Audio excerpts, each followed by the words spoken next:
Senores, your boy YG, Tizzle Man if you nasty, and we are right back with the Kenneth Lofton Jr. My career, and we have made it to the league, but we got to make a quick pit stop at the NBA Summer League out in Las Vegas, the MGM Grand. And unlike what happened in Kenny's college career, we are not trying to make an early exit at all. We're really trying to run through the Summer League and prove to the Boston Celtics that they made a great choice in the NBA draft. Not only that they made a great choice, but we have to realize this is also a business, and we want to prove to the Boston Celtics that they made a great investment on their NBA draft pick. And speaking of making a great investment, it is rookie signing time, and this is what the Boston Celtics have offered Kenneth Lofton Jr. at a 75 overall. They're saying give us 2 years at $5.36 million.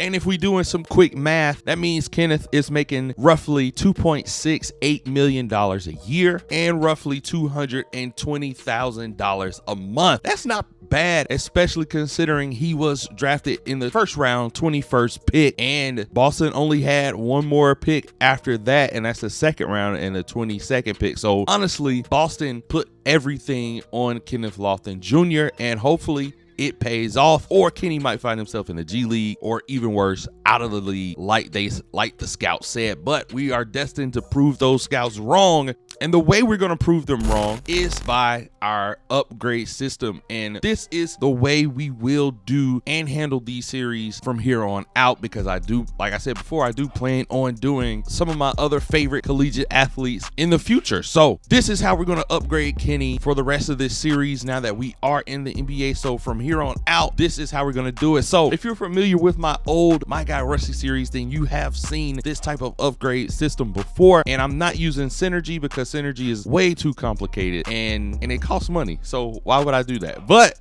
we gotta find a creative way to do it our own way, especially if you don't feel like spending money. So if you've always wanted to do something like this on your own, this is a perfect way to do it, because it is balanced and you won't be like a 98 overall by the end of the season. So if we win a game, we get +1 attribute points. We score 20 points or more, we get another attribute point. We get a double-double, that's another attribute point. If we get a triple-double, we get another attribute point. So for instance, if we win the game, Kenny drops 20+ points, we get a double-double, and then it turns into a triple-double, we have a potential of getting 4 attribute point upgrades in a game. But this is the kicker, and this is how things get balanced with our last rule, which is turnovers. So if you play on Hall of Fame and you play 2K, then you know you are not finishing that game with 0 turnovers, because it's like the little simplest things that you thought was going to happen, it doesn't happen. It's very rare that you see people not turn the ball over on Hall of Fame. So I added this in because I know I do get turnovers because I'm trying to create highlights. So turnover rule is for every 2 turnovers, it's -1 attribute point. So let's say we win the game, drop 20 or more points, and get a double-double, right? That's 3 attribute upgrades. But let's say I get 4 turnovers. That's -2, which means at the end of that game, I will only get 1 attribute upgrade. And that's pretty tough because those +1s really does nothing to your overall. It might increase your player's ability, but your overall will stay the same. So this makes it very interesting if you want to adopt this type of upgrade system for your personal enjoyment in my league, because I know my career sometimes cannot be fun, especially being able to control trades, and you could be deep into your season in my career, and all these trades that just happened, they will not apply to your game save. So if you play my league and you are looking for a way to upgrade your player in a competitive way to bring the enjoyment back to playing the game, this is a great way to do it. Now let's get into the Boston Celtics Summer League team. Now this team, it is miles away from what that Boston Celtics regular season team looks like, and Kenny's really gonna have to step it up this Summer League season if he wants to make it to the championship and win. There aren't any names that I honestly recognize. You might recognize some names, but this team is not like a super team at all. It's gonna really be some struggle and some fight, and that's what Kenny's all about. You know what I'm saying? Proving people wrong, fighting and hopefully not a lot of struggling. You feel me? So let's go ahead and get into Kenny's debut Summer League game. Welcome to the NBA Summer League, Kenny. I can't even say welcome to the league yet because this ain't even what it's going to be like, baby. So without further ado, let's go ahead and get into today's game, Poppy. Let's get it. Yes, sir. Okay, I see it. I mean, I don't know nobody on that Nuggets team, but we see it. We respect it. Come on. Chat one time for the Summer League. Jump ball, get it, jump all out. We right into it.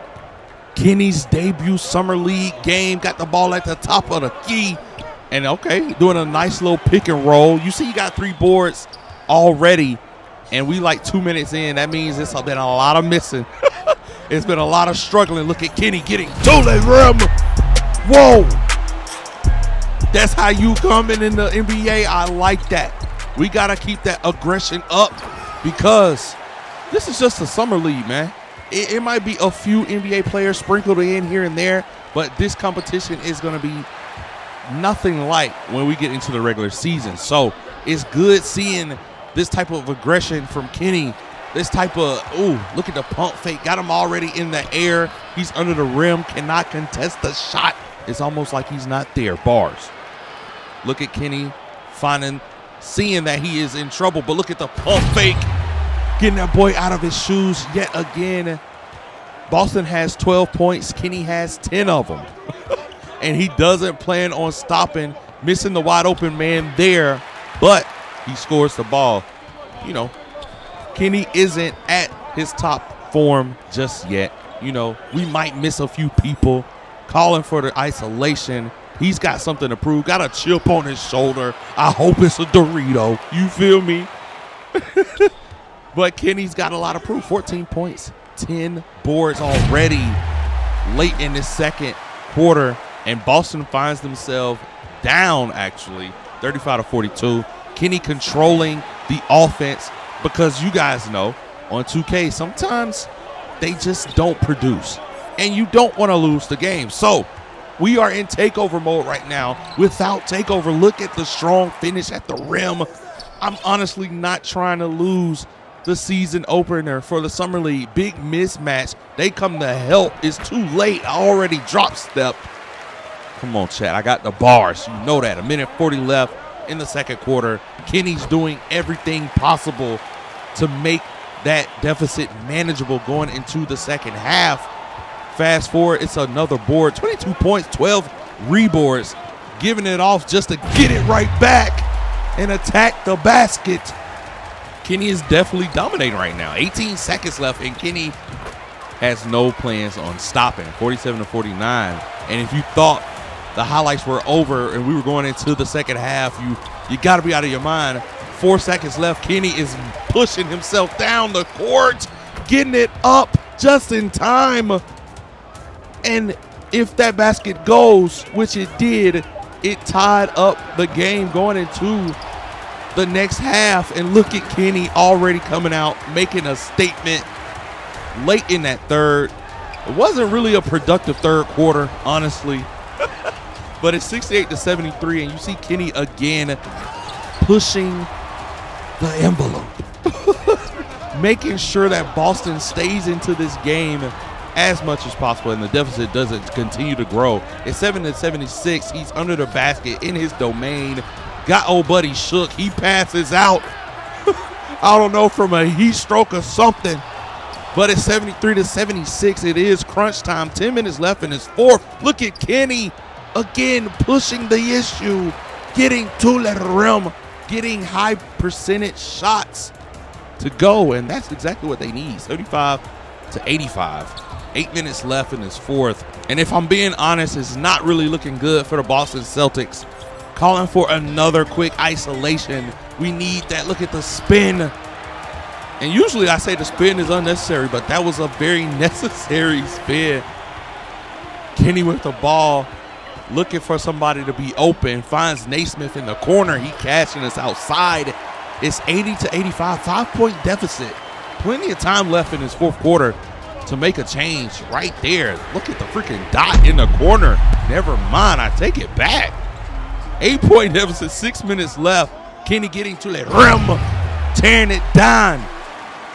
But unfortunately, the coach takes him out of the game, and the Boston Celtics actually end up losing 89-105. It is kind of limited minutes in the summer league. I think Kenny only got 26 minutes, but it is what it is. The coaches got to see what Kenny can offer, which means more minutes in the future. And I hope you guys did enjoy this video. If you did, make sure you guys leave it a thumbs up, subscribe, turn on post notifications if you are new to the channel and you want to see some more Kenneth Lofton, my career on NBA 2K. And I got you guys. But until the next one, man, peace. Time out. They ain't never seen a big boy fly like that. Yeah, they talking about. Got that takeover. Hit my boy with the numerous jabs. He's showing a little string. Look at the finesse. They can't touch him. It is what it is now. Combined Team 1 definitely came back looking like they